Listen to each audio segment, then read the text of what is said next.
Hello, yoga community and those far and wide. Sachiko Willis and myself, Anneke Faas, are here today to discuss. Okay, we're on. Sammy Jo says we're on live to talk about a program that Sachiko and I have taught previously the last 2 years and are now going to talk about its new form, the form that it takes this coming year. And we are happy to answer questions. So folks that are streaming in, there's a couple folks already on. If you can enter your questions in the comments, then we can answer them. The title of our program is Yoga for Life.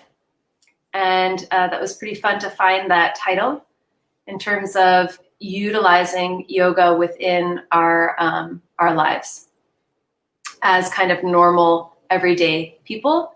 And one way we've termed it, and BKS Iyengar has, is that we're all kind of householders. We're taking care of our homes, taking care of the beings within our homes, and that a yoga practice within your life can support that householding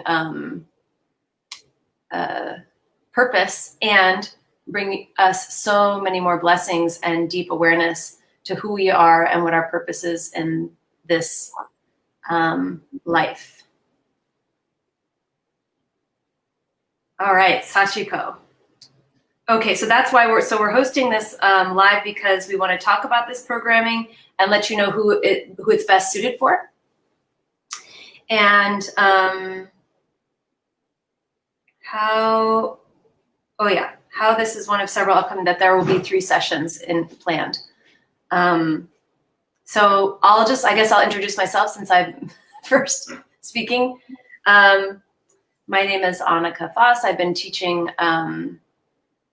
Iyengar yoga since the early 2000s, so probably 2002. And so we're coming up on 18 years now. And I've been teaching this Yoga for Life program for the last, I guess this would be the 4th year coming, and the last 2 years, well, no, 3 years, and then the last 2 years with Sachiko. And happy to hand it over to Sachiko. Hi, I'm Sachiko Willis. I started to study Iyengar Yoga 2001 and started to teach about 2010, I think. I didn't enter a teacher training until really late, but and I didn't think I would teach, but then here we are. Here I am, and I'm really excited because so this will be the 3rd year with Anneke. For me also. I'm really excited because we have such a, I hope Anneke would agree, but I think we have such a chemistry, and we are different, but we have this chemistry. I don't know how else to explain, but it was sort of like a chemistry that we almost don't have to talk a lot about it. We just bounce our ideas off from each other without really talking about it. So that's really the major excitement that I have, that I get to teach with Anneke again, and that we can share our excitement about teaching together with the other students. That was beautiful. I feel the same. What Sachiko is talking about in terms of chemistry, that I actually really didn't know until we've spent so much time to be working together as colleagues, and the value of working with colleagues. Now, this was a part of my teacher training, was that there were 2 teachers, and they had great rapport with each other. And it really felt like there was this kind of ha and tha of yoga. There were these 2 aspects that provided different ways to look at the practice, different ways to be with yoga, that gave such a beautiful overview and practice that felt nurturing, and I could take parts from one and take from other and kind of leave parts that weren't working. And I think between Sachiko and myself, that's been a really great way to collaborate. Mm-hmm. And I think that's one of the hugest, like what Sachiko's saying is a huge draw for the program, is that the two of us are in tandem with each other and finding a way to bring both of our strengths out and then also support each other where we also need support.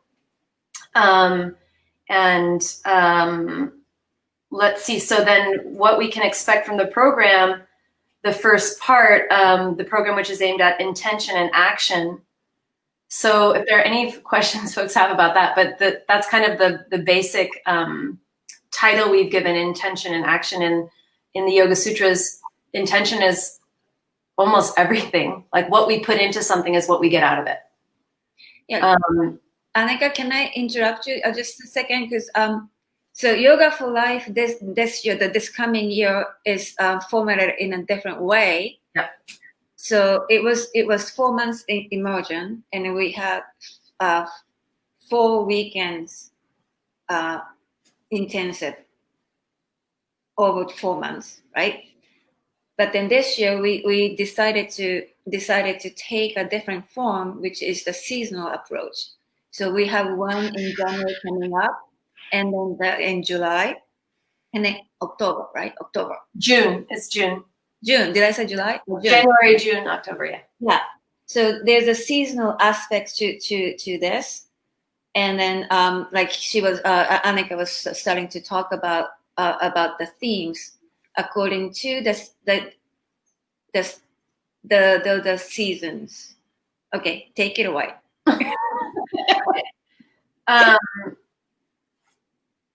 So what I was mentioning about intention in terms of how we do something, why we might do it, and really sitting with that and having some time to think about that, ponder that. Sachiko and I are really excited about bringing in yoga philosophy and just having maybe even one aspect or one term within the yoga philosophy to kind of set that intention. What are we looking for? Why do yoga? What is yoga for us, for the individual? And so I think really setting intentions, particularly at the beginning of a year, and allowing ourselves to kind of really sit with who we are in this state of the world during the pandemic. And that's one reason why Sachiko and I felt strongly about kind of changing the format and doing these more kind of longer spread out immersions, so that we could start to get that flavor of daily practice.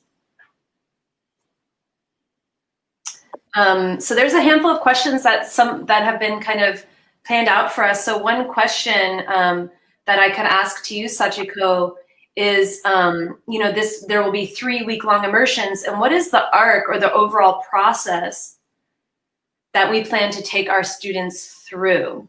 So there's, do you have any thoughts on that?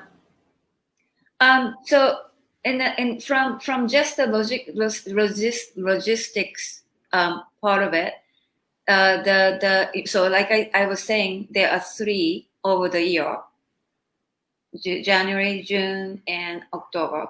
And within that, so we start on a Sunday afternoon to sort of orient ourselves, and then sort of like an intention setting each time. And then we do a light asana. So that's 2 hours, right? Correct.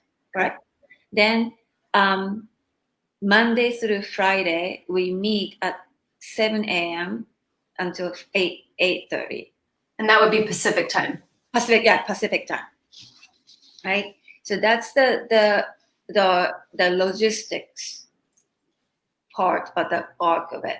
And then so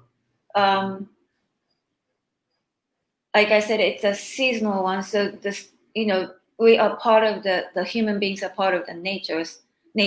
So our body changes, our mind changes. So we want to see how the yoga can fit into that seasonal aspect of our being with the environment. And then So when we thought about these seasonal things, that the themes that came up, so that the January was the intention and action, and the June is the what is it? Mobility and stability. Mobility and stability. Well, and October is quietude within. So that's so when we thought about the season, that those things came up. So so that would be that. I don't know if I'm answering the question, but it just feels like that we're following the season, following the nature, and following the intuition, the intuition that the seasonal aspects inspire us to. Yeah. Fantastic. I love that concept of, us as nature and us as, following within the seasons and what's happening around us, and not negating how things change. And if we start to slow things down and get a little more sensitive, I think we've all noticed that even just shifts around the community or around with the climate or the weather, that it changes our own energy, our own mind space, how we think, how we feel. So this is a way for us to explore that within yoga. So I think that was a beautiful answer. The next question that we have is, how does a student know if they're ready for this course? And one way that we decided that it was that we're that student, whomever you are, we are, is that you're ready for a deeper immersion into a practice that's more consistent, and that we have this kind of drive and curiosity to have yoga in your life, as part of your life, as something that's kind of flavoring how you go about your interactions, your job, the way you are with your family or your animals, or whatever it is. That there is this drive to be curious and want yoga flavoring that part, flavoring your life. How's that sound, Sachiko? That's great. So part of the reason why we made this format is that we wanted to have more people without thinking, oh, I have to be able to do this or that, so it's really open. It's open to people who are interested. Right. And the one big part of Yoga for Life that's been clear to Sachiko and myself is that this is not a teacher training program. It's not for folks who are thinking the only way to get deeper into immersion with yoga is to think that one needs to be a teacher. And that's not what this course is about at all, actually. It's much more about diving into the subject of yoga, being curious, open, and not really that requirement to produce anything beyond that, other than really being in that experience of yoga practice. So this is what I like about Anneke, because she can articulate. Oh, okay, good. Yes. Interpret what I want to say also. So let's see this next question. This is a very simple question. Does one need to take all 6 days?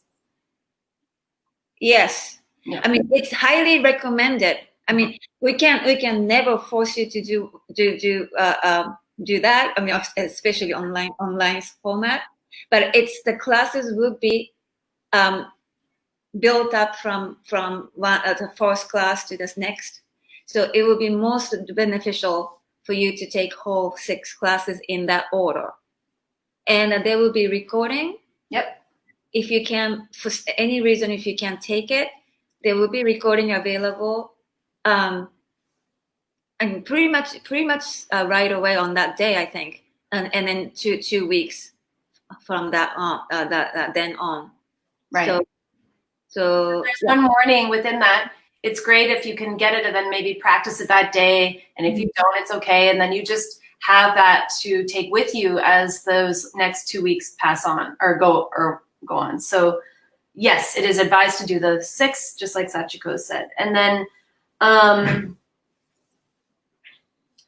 I think that's pretty. I think we've done a pretty good job, and I think that at this point, you know, and then it becomes an invitation to join the two of us in this new iteration of Yoga for Life through this format. So wherever you are in the world, you can take this program. Yeah. That's pretty amazing. And I've enjoyed having folks from all over. I've enjoyed teaching the folks that are right actually in my neighborhood through this, so that we can all be really building up our practice at home and utilizing our communities. So here is Sachiko and I are available to teach. We want to teach. We want to keep doing this, and so it's available starting in January. And there's ways that you can sign up for just one of them, or we will have a way that you can do all three, like you can just commit to all three of them, which would be obviously a really interesting way to go about a year, knowing you would have these kind of moments where you would really immerse in a practice for a whole week and then see how that carries throughout that season into the next season. Yeah.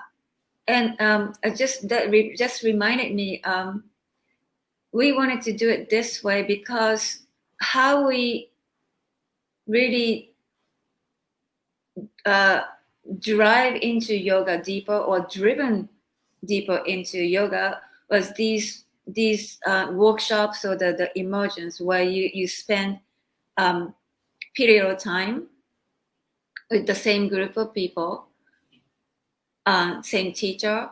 And then that really have a boost in the inspiration in teaching, practicing, new perspective, new energy. And in that, we wanted to create that also for the participants, the students that come. Because yoga, I want to read a quote from Guruji, because actually he's quoting Vyasa, who is the commentator who interpreted the Yoga Sutra of Patanjali. Oh, where did it go? Hold on. hold on. Yoga is to be known by yoga. Yoga is the teacher of yoga. The power of yoga manifests through yoga alone. So, like Anneke was saying earlier, it's not that there's the discernible outcome that comes, but if we have such a faith that there is something that changes in us when you immerse, you honestly immerse into the yoga practice. So we wanted to give that opportunity, and hopefully we can give that experience through this weekly workshops, immersions. That was a beautiful quote. Thank you. Absolutely. Again, it will be held on Zoom. Our first session will be January 24th through the 29th, and it would start on that Sunday, like Sachiko said. We will work to do another one of these closer to that date. So if you want to know more and ask more questions, we'll be there for that. And I think that we are good to go, Sachiko. All right. I look forward to working with you and to meeting the folks. Oh yeah, Heather says you can grab the early bird special. Yes, the early bird special at this point is available. Go to yoga.com, and then we have Yoga for Life tab. There's a tab, so you can follow that. Yeah, at the top, so you can follow that. Okay. That was nice to be with you for this little bit, and hope the folks out there can reach for Adeline Yoga to get any more questions answered. And if you're a student of Sachiko or I, please ask questions, and we will be happy to answer. Okay. Thank you. Bye for now.